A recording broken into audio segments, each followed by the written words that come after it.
Welcome LJ maths exercise 3.5ல first சம்மில் second division simplify சுருக்குகன்னு தான் கொடுத்துருக்காங்க. இங்கே பாருங்கள், இது ஃபேக்டரைசேஷன் பண்ணி கண்டுபிடிக்கலாம், காரணியாக பிரித்து. இதையும் காரணியாக பிரித்து தான் கண்டுபிடிக்கணும். மற்றபடி இது P-7 இருக்குது, இங்கே P-3 தான் ஹோல் ஸ்கொயர்டுன்னு இருக்குது. நான் ஃபஸ்ட்டு இந்த ரெண்டு வரையும் கண்டுபிடிச்சிட்டேன், அதுக்கப்புறம் போகிறேன். 10P + 21 எப்படி ஃபேக்டர் பிடிக்கலாம்? இங்கே 121 தான் வரும். இங்கே ஆன்சர் உனக்கு கூட்டி பார்த்தா என்ன வரணும்? -10 கிடைக்கணும். அப்படின்னா நம்ம எப்படி பிரிக்கலாம்? இதை 7 3s அப்படின்னு போடுவோம்.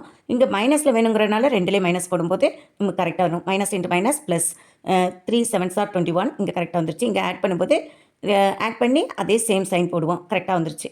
அப்போ இதனுடைய ஃபேக்டர்ஸ் என்ன? P-7 அதே மாதிரி P-3 ஒன்று கண்டுபிடிச்சிட்டேன். இதையும் ஃபேக்டர் பிரிச்சுட்டு போனோம்னா கொஞ்சம் நமக்கு எடுத்து எழுதும்போது ஈஸியாக இருக்கும். P² + B-12 இதையும் ஃபேக்டர் பிரிப்போம். -12 இங்கே வரும். இதை பிரிக்கும்போது நமக்கு என்ன கிடைக்கணும்? 1 தான் கிடைக்கணும் இல்லையா? இதுக்கு கோஎஃபிஷியன்ட் 1 தான் இருக்குது. அப்போது 4 3s 12ன்னு தெரியும். ஒருத்தங்களுக்கு முன்னால் தான் நம்ம மைனஸ் போட போகிறோம். ஏன்னா மைனஸில் ஆன்சர், இங்கே மைனஸில் இருந்தால் சப்ராக்ட் பண்ணுவோம் இந்த இடத்துல. ஓகேயா? அதனால் யாருக்கு முன்னால் போட்டால் உங்களுக்கு ப்ளஸில் தான் வேல்யூ வேணும். அதனால் நான் -3ன்னு போடுறேன். ஓகே, அப்போ என்ன வரும்? P + 4 அதே மாதிரி P-3ன்னு கிடைக்கும்.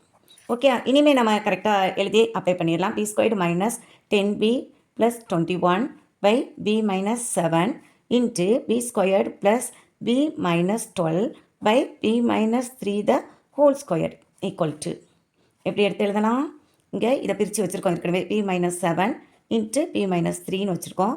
அதே மாதிரி /B-7 ஓகே, அங்கே இன்ட்டு இதையும் கண்டுபிடிச்சி வச்சுருக்கோம். இங்கே P + 4 into B-3 /B-3 the whole square எல்லாம் மல்டிப்ளையில் தான் இருக்குது. அதனால் டக்குன்னு இவங்களையும் அடிச்சிடலாம், இவங்களையும் அடிக்கலாம், இவங்களையும் அடிச்சிடலாம். கடைசியில் ஃபைனலாக யார் தான் இருக்கா? P + 4 தான் இருக்காங்க. இதான் ஆன்சர்.